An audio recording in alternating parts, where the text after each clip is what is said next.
السلام علیکم ورحمۃ اللہ وبرکاتہ۔ الحمد للہ نحمده ونستعینه ونستغفره ونعوذ باللہ من شرور انفسنا ومن سیئات اعمالنا، من يهده الله فلا مضل له ومن يضلل فلا هادي له، وأشهد أن لا إله إلا الله وحده لا شريك له،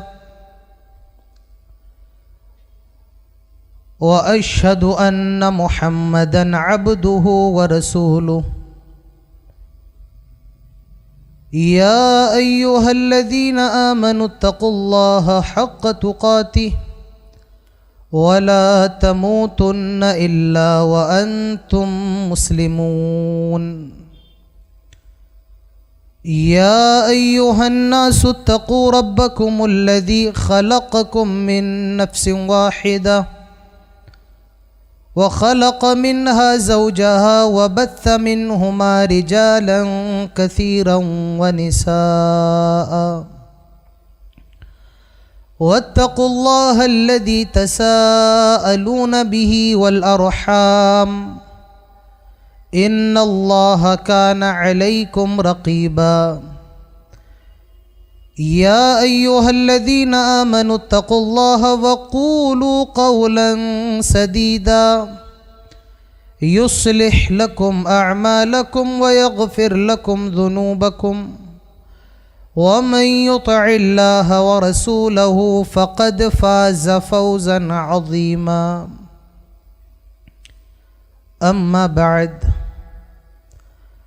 أما بعد فإن خير الحديث كتاب الله، وخير الهدي هدي محمد صلى الله عليه وسلم،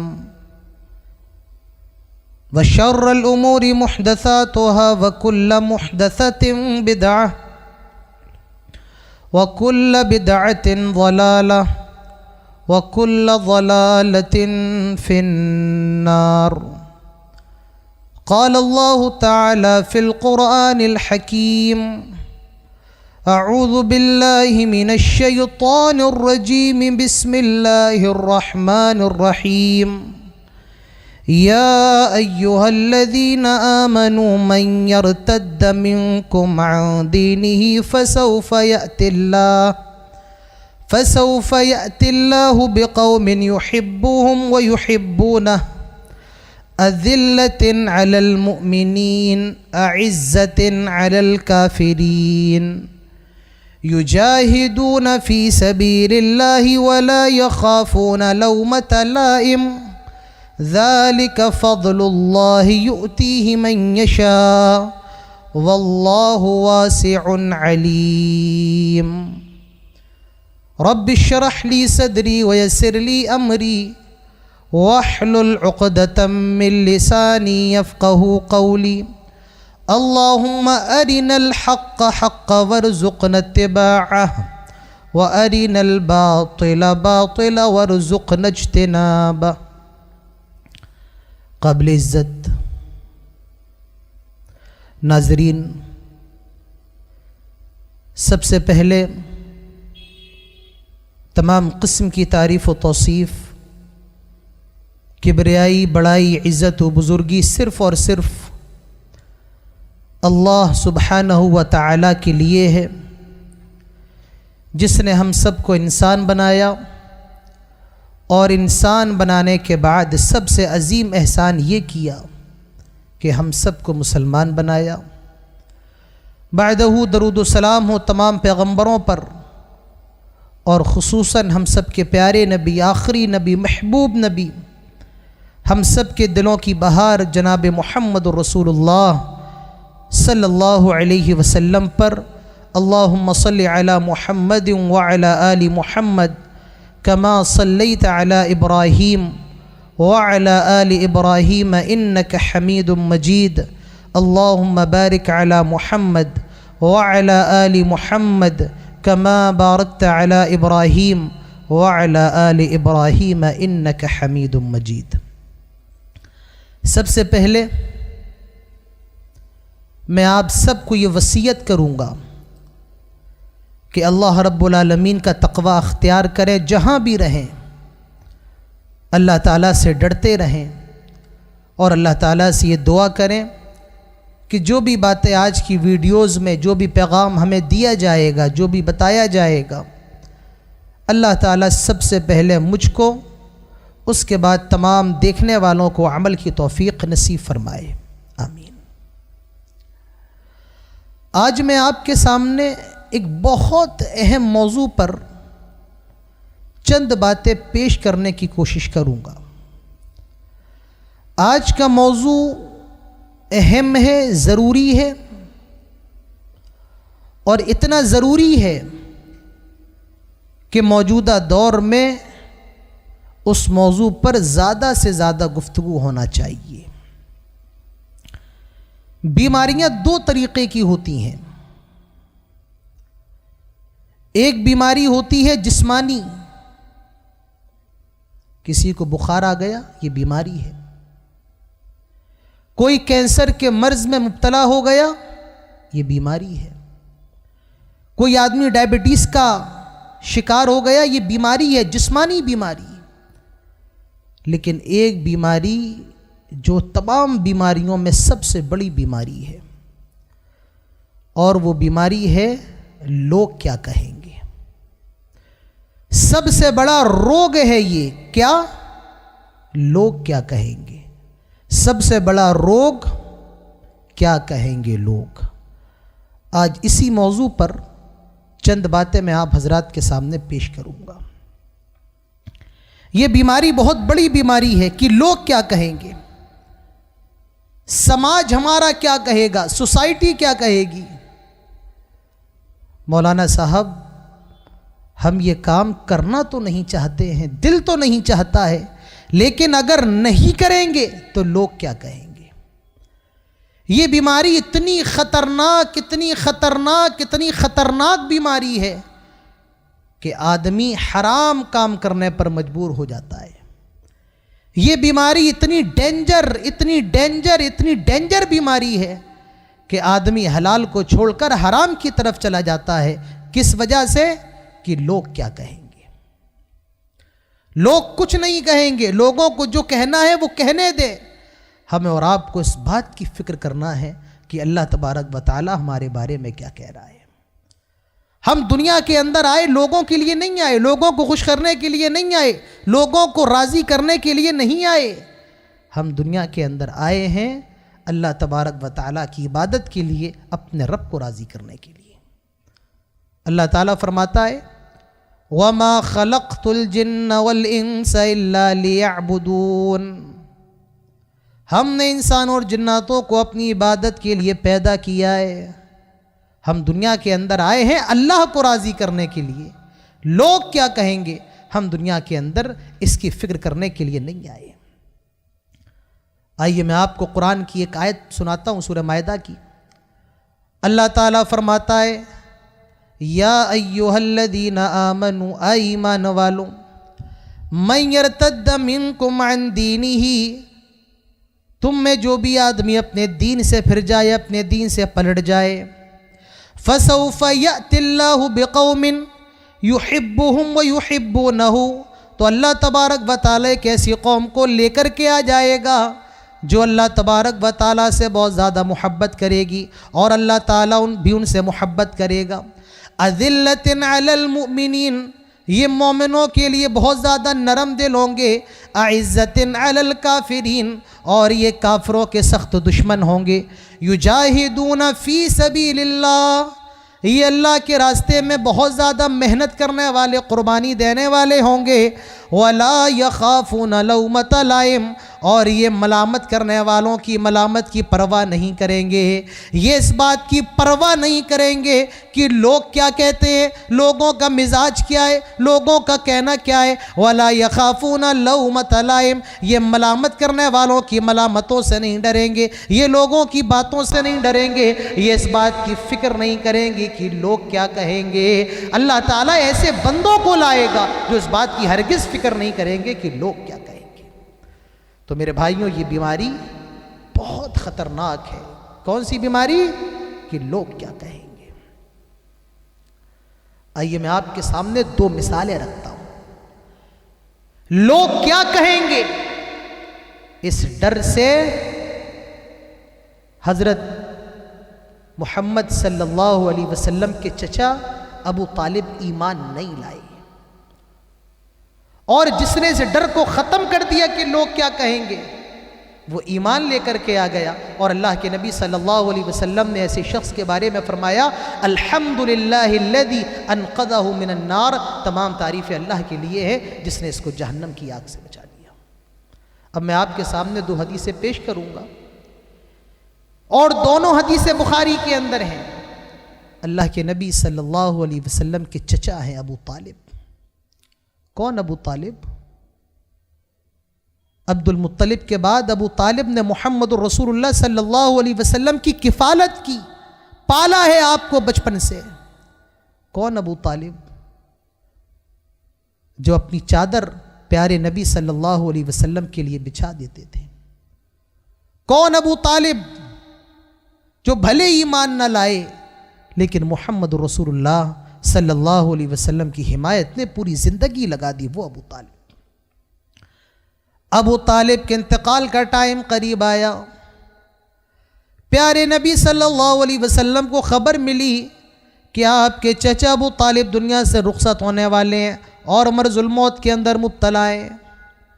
پیارے نبی صلی اللہ علیہ وسلم تشریف لائے، کہنے لگے، آئے میرے چچا، آئے میرے چچا، ذرا غور کرو کتنی محبت رہی ہوگی اس جملے کے اندر، آئے میرے چچا۔ کون چچا؟ پیارے نبی صلی اللہ علیہ وسلم کو باپ کی محبت نہ ملی لیکن ابو طالب نے باپ کا پیار دیا۔ آئے میرے چچا، قل لا الہ الا اللہ، لا الہ الا اللہ کہہ دو، یعنی اسلام لے کر کے آ جاؤ، توحید پر آ جاؤ، شرک چھوڑ دو، اسلام لے کر کے آ جاؤ۔ احاج لک، میں اللہ تبارک و تعالیٰ کے دربار میں آپ کے لیے حجت قائم کر دوں گا، یعنی میں آپ کے لیے مغفرت کی دعا تو کر سکتا ہوں۔ آئے چچا کلمہ پڑھ لو، میں اللہ کی یہاں کم سے کم یہ تو کہہ سکتا ہوں کہ اللہ میرے چچا نے کلمہ پڑھا تھا، یہ حجت تو، دلیل تو میں دے سکتا ہوں۔ ابو جہل بھی بیٹھا ہوا ہے، مشرکین مکہ بیٹھے ہوئے، کہنے لگے ابو طالب خبردار رک جاؤ، کہیں ایسا نہ ہو لوگ تانا دینے لگے کہ ابو طالب بھتیجے کی محبت میں اتنا دیوانہ ہو گیا کہ اس نے اپنے باپ کے دین کو چھوڑ دیا۔ آئے ابو طالب سوچ سمجھ کر کے فیصلہ کرنا۔ ابو طالب محمد رسول اللہ صلی اللہ علیہ وسلم سے کہتے ہیں، آئے میرے پیارے بھتیجے، اگر مجھے لوگوں سے رسوائی کا ڈر نہ ہوتا تو میں تیری آنکھوں کو ٹھنڈا کر دیتا، یعنی میں اسلام لے آتا، میں مسلمان بن جاتا، میں لا الہ الا اللہ کا اقرار کر لیتا، لیکن آئے میرے بھتیجے میں اسلام نہیں لاؤں گا۔ اور انہوں نے جو آخری جملہ اپنی زبان سے کہا وہ یہ تھا، علی ملت عبد المطلب، میں عبد المطلب کے دین پر مرتا ہوں، یعنی کفر پر مرتا ہوں، شرک پر مرتا ہوں، اور اسلام نہیں لائے۔ اور شرکی حالت میں ابو طالب کا انتقال ہو گیا، حالت شرک میں ابو طالب مر گئے، اسلام نہیں لائے۔ کس وجہ سے؟ صرف ایک وجہ تھی کہ اگر میں اسلام لے آیا تو لوگ کیا کہیں گے۔ اس ڈر نے ابو طالب کو اسلام لانے سے روک دیا۔ یہ ڈر اتنا خطرناک ہے کہ آدمی کے ایمان کے راستے میں روڑا بن جاتا ہے۔ آدمی حق کے راستے پر آنا چاہتا لیکن یہ دیوار بن جاتا ہے۔ آدمی صراط مستقیم پر چلنا چاہتا ہے لیکن یہ ڈر اس کو روک دیتا ہے، یہ بیماری اس کو روک دیتی ہے۔ کون سی بیماری؟ لوگ کیا کہیں گے۔ اب آئیے میں آپ کے سامنے دوسری حدیث پیش کرتا ہوں، اور یہ حدیث بھی بخاری کے اندر ہے۔ حضرت انس رضی اللہ عنہ فرماتے ہیں کہ اللہ کے نبی صلی اللہ علیہ وسلم کی خدمت کرتا تھا ایک یہودی لڑکا پیارے نبی صلی اللہ علیہ وسلم کی خدمت کرتا تھا. اللہ کے رسول نے دیکھا وہ کچھ دن سے آ نہیں رہا ہے. اللہ کے نبی صلی اللہ علیہ وسلم نے پوچھا کیا معاملہ ہے؟ وہ یہودی لڑکا جو میری خدمت کیا کرتا تھا وہ نظر نہیں آ رہا ہے. بتانے والوں نے بتایا کہ وہ بہت زیادہ بیمار ہے. پیارے نبی صلی اللہ علیہ وسلم اس کی تیمارداری کرنے کے لیے، اس کو دیکھنے کے لیے، اس کا حال چال لینے کے لیے اس کے گھر پہنچے اور وہ لڑکا بستر پہ پڑا ہوا تھا. اللہ کے نبی صلی اللہ تعالی علیہ وسلم اس کے سر کے نزدیک آ کر کے بیٹھ جاتے ہیں اور اس سے کہتے ہیں اسلم، آئے بچے اسلام لے کر کے آ جا. اب وہ اپنے باپ کا چہرہ دیکھ رہا ہے، وہ یہودی تھا. اللہ کے نبی نے فرمایا اسلم، اسلام لے کر کے آ جا. اب وہ اپنے باپ کا چہرہ دیکھ رہا ہے. اس کے باپ نے بھی کہہ دیا اطع ابا القاسم، آئے میرے بچے محمد الرسول اللہ صلی اللہ علیہ وسلم جو تجھ سے کہہ رہے ہیں تو ان کی بات مان لے، یعنی اسلام لے کر کے آ جا. اور وہ اسلام لے آیا. اس نے یہ کلمہ پڑھ لیا، لا الہ الا اللہ محمد الرسول اللہ. اور جیسے ہی اس نے یہ کلمہ پڑھا اس کا انتقال ہو جاتا، وہ مر جاتا ہے، وہ دنیا سے رخصت ہو جاتا ہے. کلمہ پڑھا، دنیا سے رخصت ہوا، انتقال ہو گیا. پیارے نبی کے جملے سنو. آپ نے فرمایا الحمدللہ الذی انقذہ من النار، تمام تعریف اللہ تعالیٰ کے لیے ہے جس نے اس کو جہنم کی آگ سے بچا لیا.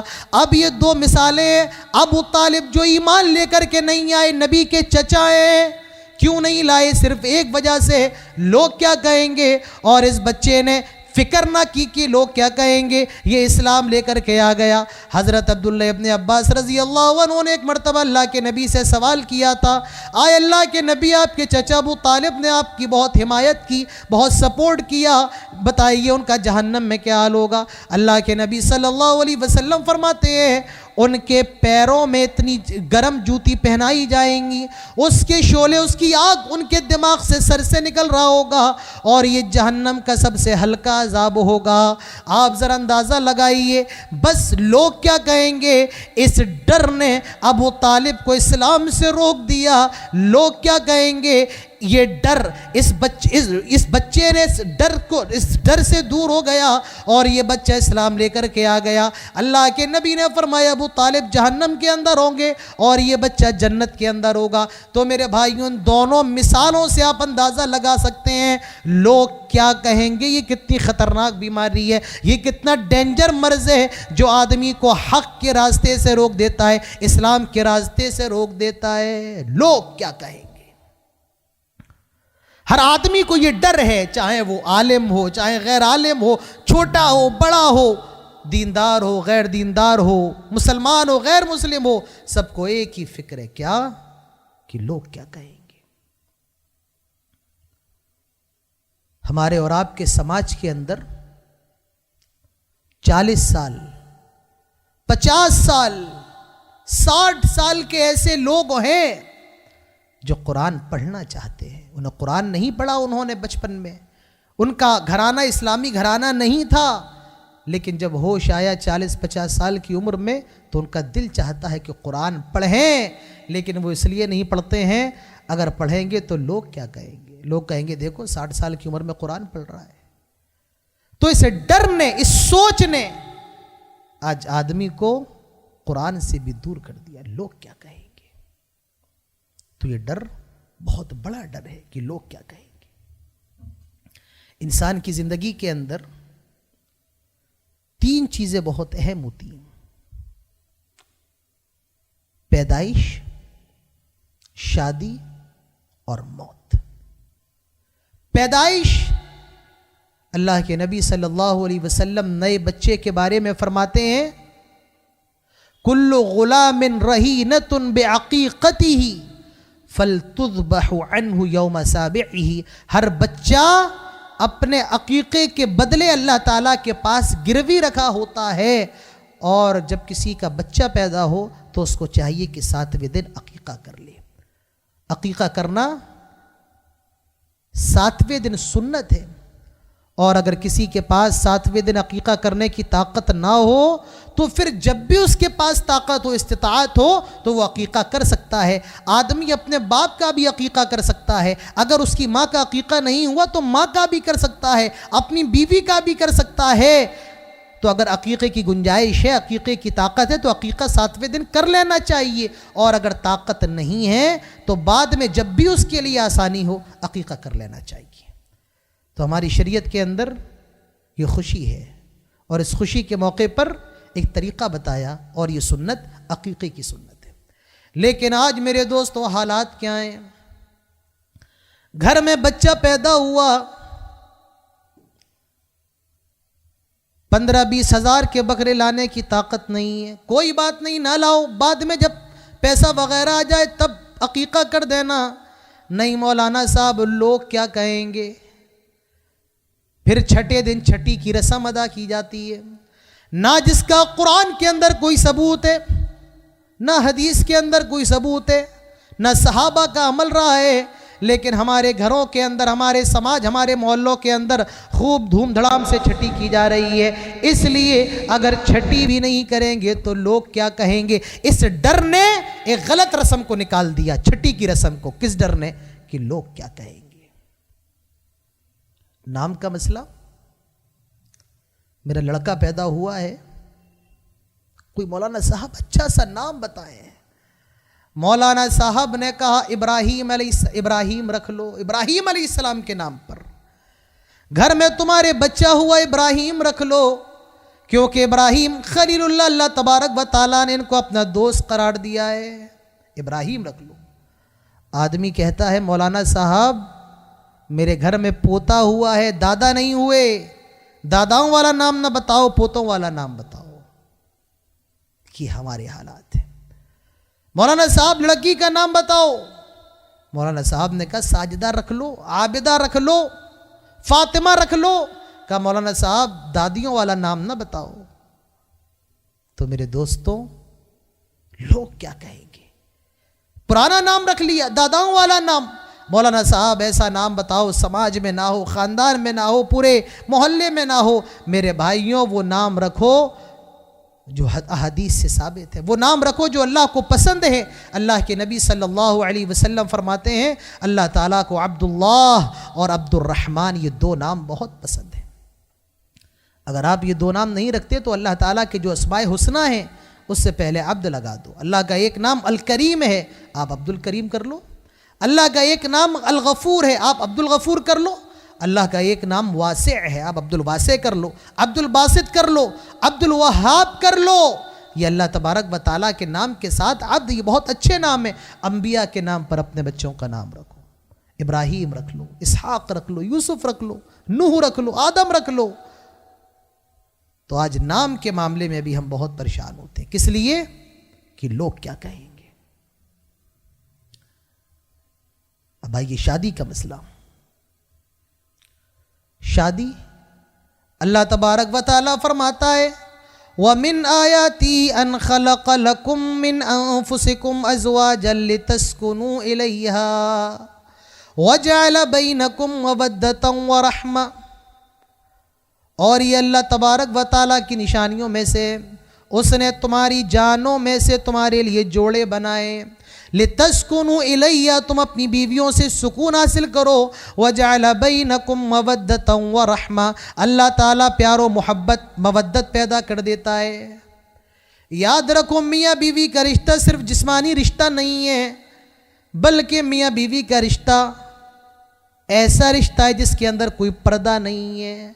ماں باپ سے بہت زیادہ محبت ہوتی ہے، لیکن اس محبت کے اندر بھی ایک حد ہے، باؤنڈری ہے.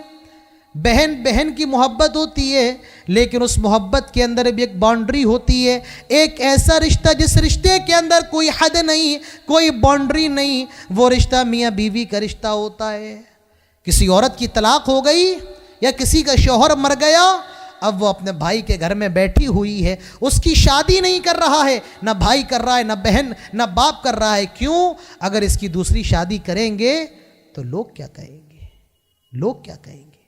اور لوگ کیسے کیسے جملے کہتے، شاید اس ویڈیو کے اندر میں نہ کہہ پاؤں تو لوگ کیا کہیں گے، اس ڈر نے آج بیوہ اور مطلقہ عورتوں کو گھر میں جہنم بھری زندگی گزارنے پر مجبور کر دیا۔ اس ڈر نے لوگ کیا کہیں گے،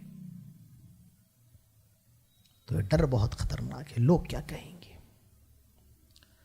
تو ہمیں چاہیے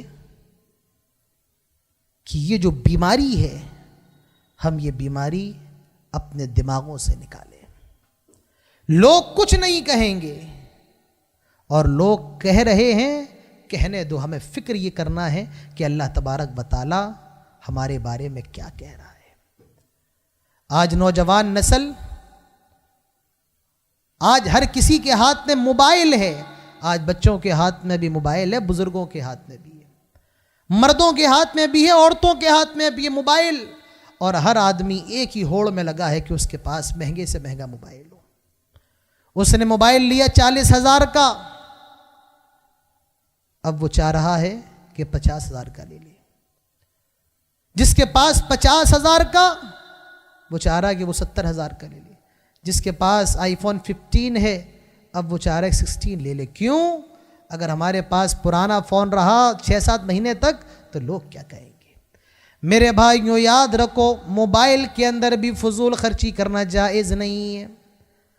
آپ کے پاس آئی فون 15 ہے، کام کر رہا ہے، کالنگ پر بات ہو رہی ہے، فوٹو بھی کلک ہو رہا ہے، تمام چیزیں ہو رہی ہیں، اور آپ اس کو بیچ کر کے نیا موبائل لے لیں، یہ بھی فضول خرچی ہے۔ اور اللہ تبارک و تعالیٰ قرآن کے اندر صاف اعلان کرتا ہے، ان المبذرین کانوا اخوان الشیاطین، فضول خرچی کرنے والے شیطان کے بھائی ہیں، شیطان کا بھائی قرار دیا گیا ہے فضول خرچی کرنے والوں کو۔ اور فضول خرچی کو اللہ تبارک و تعالیٰ نے کسی ایک چیز کے ساتھ نہیں جوڑا، ہر چیز جس کے اندر فضول خرچی ہو وہ چیز جائز اور درست نہیں ہے۔ حضرت سعد رضی اللہ عنہ وضو کر رہے تھے، اور وضو زیادہ پانی سے کر رہے تھے، زیادہ پانی بہا رہے تھے۔ اللہ کے نبی صلی اللہ علیہ وسلم کا گزر ہوا، آپ نے حضرت سعد کو وضو کرتے ہوئے دیکھا کہ وہ وضو کے اندر زیادہ پانی بہا رہے ہیں۔ اللہ کے نبی فرماتے ہیں، سعد یہ فضول خرچی کیسی ہے؟ حضرت سعد کہتے ہیں، اللہ کے نبی، کیا وضو کے اندر زیادہ پانی بہانا بھی فضول خرچی ہے؟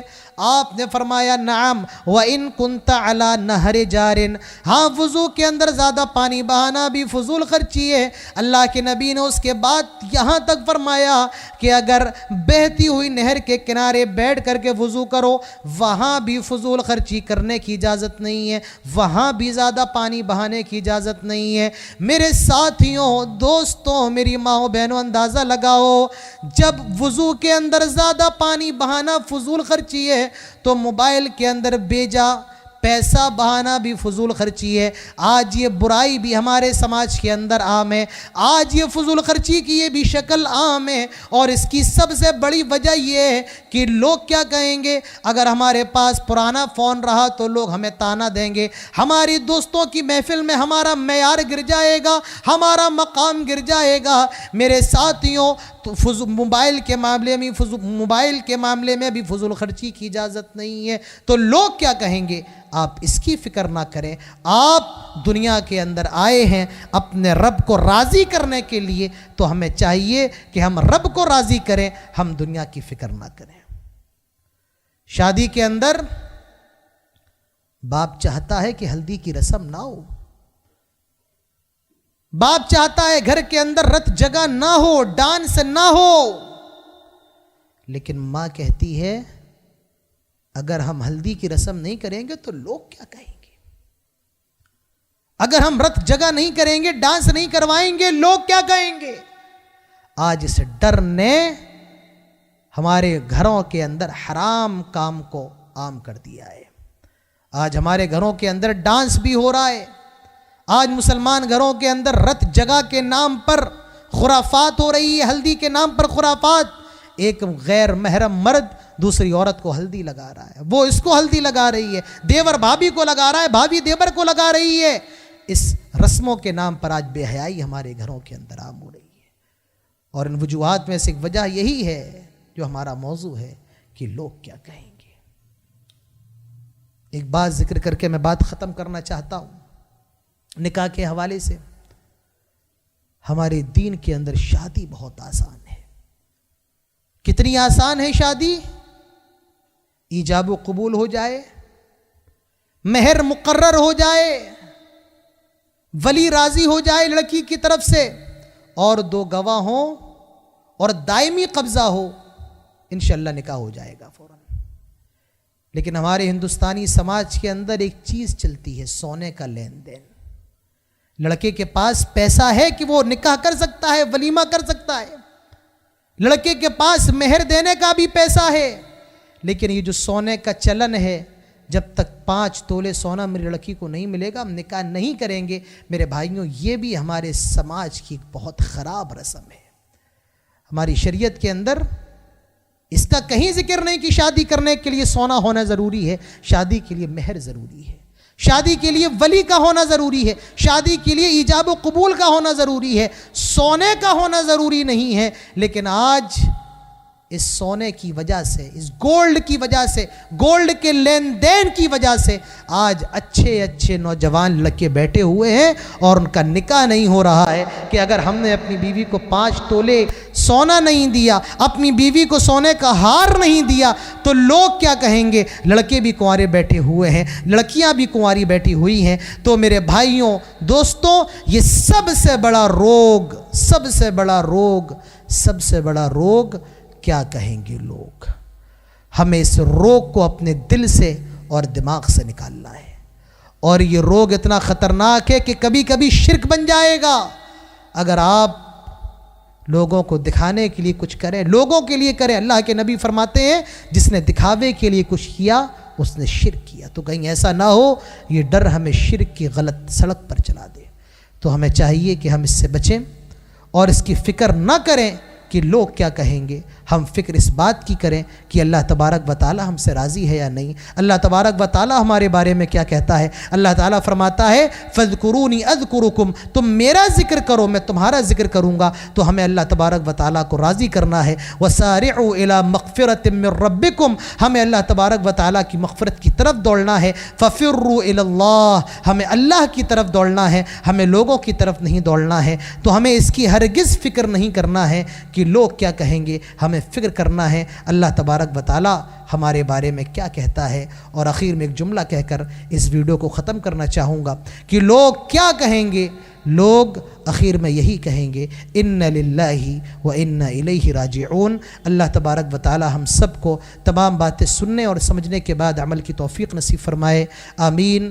أقول قولي هذا واستغفر الله لي ولكم ولسائر المسلمين وما توفيقي إلا بالله وما علينا إلا البلاغ وآخر دعوانا أن الحمد لله رب العالمين. السلام عليكم ورحمة الله وبركاته.